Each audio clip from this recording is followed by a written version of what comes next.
Doctor Atul Patne हे शासकीय अधिकारी आहेत मोठ्या उच्च पदावर, पण त्यांच्या अंतरंगात हा जो एक करुण भाव आलेला आहे, तो करुण भाव कसा व्यक्त करावा आणि त्यांनी नेमका एक आपला सूर पकडलेला आहे तो या कवितेचा आणि कल उनकी थी दिवाली या संग्रहामध्ये.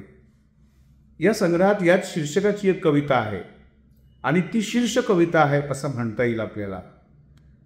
या कवितेत गरीब, अत्यंत पीडित अशा वर्गातील लोक कशी दिवाळी साजरी करतात हा एरवी मध्यमवर्गीय आणि उच्च पदस्थ लोकांना तर त्याचा कधीच अनुभव नसतो. अशा प्रकारचा अनुभव हा कवी जेव्हा व्यक्त करतो तेव्हा ऐकणाऱ्याचं मन विदीर्ण होतं आणि आपल्या अवतीभोवती असा समाज आहे, असे लोक आहेत ह्याची त्याला जाणीव होते. आणि अशा प्रकारची जाणीव करून देणं, त्यातून माणुसकी, करुणा आणि संवेदनशील मन ह्यांचा आविष्कार हा कवी करतो, हे मला अद्भुत वाटतं. याचं कारण असं आहे की जेव्हा आपण आपल्या आयुष्यात पुढे पुढे जातो तेव्हा मागे वळून पाहत नाही. पुढे आपल्याला दिसणारा विकास असेल, आपला उत्कर्ष असेल, स्वतःचा उत्कर्ष असेल, त्याच पाऊलखुणा आपल्याला दिसत असतात. पण आपण ज्या वर्गातून आलो किंवा आपल्या मागे जो वर्ग आहे आणि या मागे राहिलेल्या वर्गात कोण आहेत? स्त्री ही कुठल्याही जातीतील असो, धर्मातील असो, कुठल्याही परिस्थितीतील असो, स्त्री हीच एक शोषित अशी व्यक्ती असते.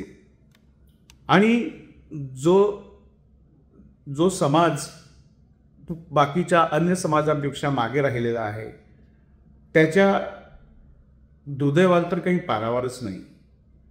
गरिबी हा एक जणू काही शाप आहे असं आपण म्हणत असतो. पण आपण डॉक्टर अतुल पाटणेंच्या जर कविता वाचल्या तर त्या गरिबीमागची कारणंसुद्धा लक्षात येतात.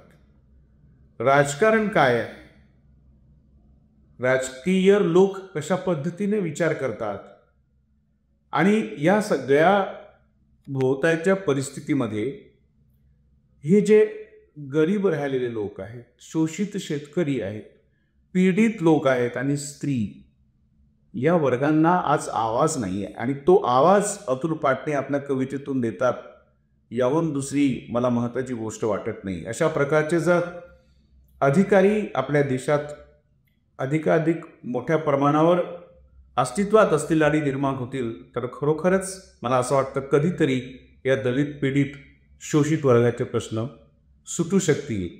कल उनकी थी दिवाली हा संग्रह अशा प्रकारच्या जाणीवांचा, अशा संवेदना निर्माण करणारा आहे. आणि म्हणून मी सगळ्या हिंदी मराठी वाचकांना आवाहन करतो की त्यांनी हा संग्रह जरूर वाचावा. आपल्या मनातील संवेदना जिवंत असेल आणि अवतीभोवतीच्या सामाजिक वास्तवाकडे पाहण्याची आपली दृष्टी जर जिवंत असेल तर मला खात्री आहे पाटणे सरांचा हा संग्रह वाचून आपण नक्कीच त्यांना धन्यवाद देऊ.